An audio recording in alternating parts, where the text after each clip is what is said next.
أعوذ بالله من الشيطان الرجيم. وقضى ربك ألا تعبدوا إلا إياه وبالوالدين إحسانا إما يبلغن عندك الكبر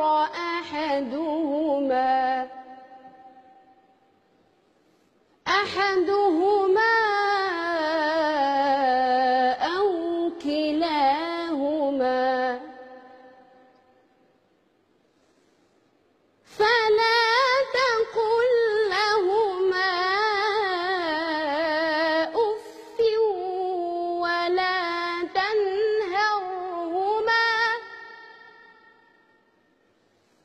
وقل لهما قولا كريما واخفض لهما جناح الذل من الرحمة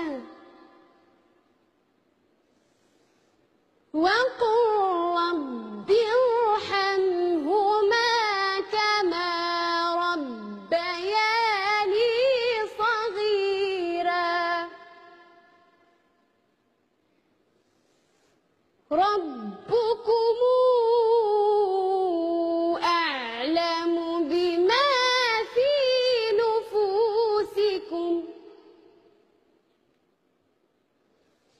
إن تكونوا صالحين فإنه كان للأوابين غفورا وآت ذا القربى حقه والمسكين وابن السبيل ولا تبذر تبذيرا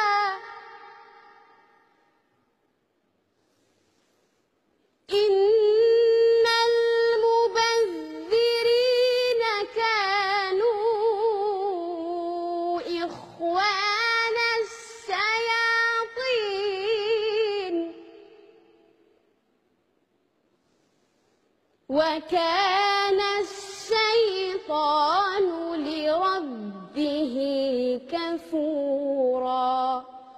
صدق الله العظيم.